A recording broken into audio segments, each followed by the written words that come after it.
rift between two factions across the Trump administration and the Republican Party appears to be growing.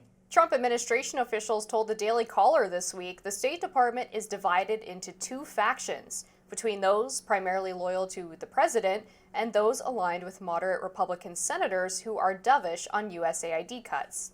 Sources say that the State Department brought in Pete Morocco after Rubio was allegedly not keen in overseeing USAID gutting. A State Department official denied that the Senate was swaying Rubio or his staff through lobbying efforts. Morocco left the State Department earlier this month, which wasn't his choice, but it's unclear why. Also this month, one of Defense Secretary Pete Hegseth's advisors, Dan Caldwell, was escorted out of the Pentagon and put on leave. A US official told Reuters that an unauthorized disclosure, or a leak in layman's terms, was the reason for his exit. This prompted some on X to raise questions. Federalist co-founder Sean Davis wrote, "Someone's going to have to explain to me how Pete Hegseth's most loyal deputies are the only people getting sidelined after Mike Waltz gave the entire store away to Jeffrey frickin' Goldberg. Seems odd."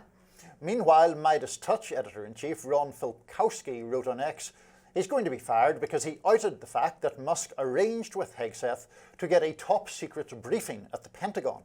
Trump and his chief of staff didn't even know about it. As usual in Trump world, the person who does the right thing is the one who is punished. Let's begin with the Rubio State Department part of this, Amber, because first of all, it's based upon a story from the Daily Caller where you are a senior editor.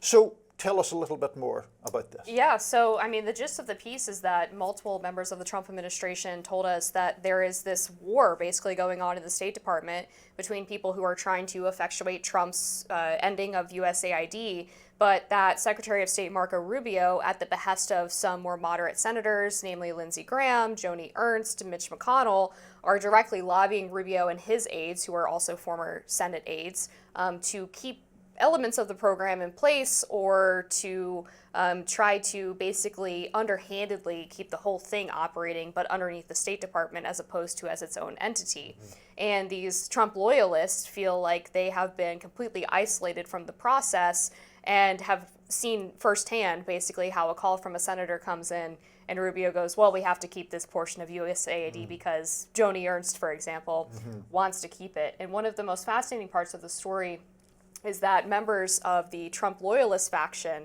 have actually started doing their work outside of the State Department because they fear that they're basically being surveilled and they're going to be reported back to Rubio if they're not being appropriately underneath his control. Whenever Biden was president, I was in the State Department fairly frequently, and I always felt a bit dodgy about signing on to their Wi-Fi or anything, even as a journalist, because I never loved the security realm of it. But I guess, this is on one hand part of something you and I have talked about before, which is a battle between the Trump America First people and the more conventional Republican or Republican establishment or neocon or whatever you want to call it. This guy who left the State Department, we noted in the introduction it's not completely clear. He seems to have been brought in, as I read the Caller's story, to enact these cuts that Rubio has been reticent about enacting. But now he's out again, but we don't know who knifed him, for want of a better term, right? Yeah, it's really interesting. Both Morocco and White House Deputy Press Secretary Anna Kelly gave statements about this to the Caller. In his statement, Morocco says, President Trump is keeping his promises to the American people. I am absolutely confident he will achieve his agenda of making America safer, stronger, and more prosperous. And Anna Kelly's statement read, President Trump and his team are extremely grateful for the work of Pete Morocco, who accomplished his mission to fix America's long-broken foreign assistance enterprise. So obviously not much detail there about exactly why he was pushed out. Kelly sort of suggests that his work was complete, but clearly based on our sources within the State Department, that's not the case. Right. One thing that I'm curious about here is the characterization of all these battles from the, I would say the pro-Trump side, is always that they are being, as it were, sabotaged from within, or that people are acting in some disingenuous way to thwart the Trump agenda. not to sound naive about it, but is it within the bounds of possibility that actually some of these senators who are contacting the State Department have sincerely held concerns about the extent of these cuts and think they are in fact counterproductive and want to push back against them? Well, yeah, I think it's probably both. Right. I think in one instance, perhaps senators are lobbying for certain pet projects that maybe they were part of getting the State Department to enact in the first place.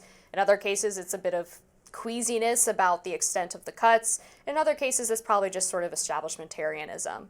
So I think all three of those things can be true at the same time.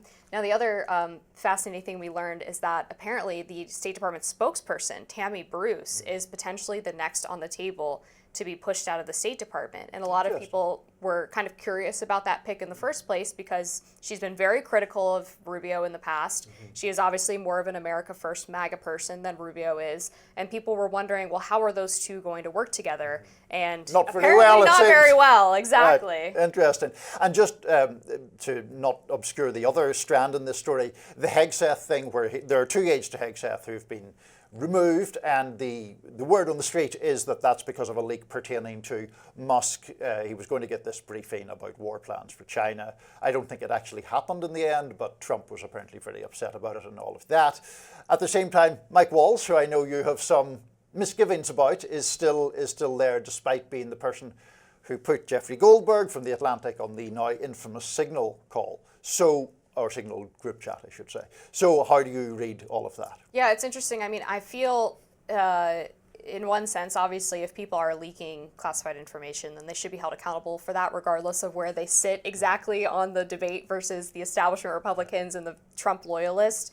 But it was, I think, troubling that there was no one who was fired for the Signal dust-up, regardless of who that, whether it was Mike Waltz or one of his deputies or someone in the chat who shared classified information.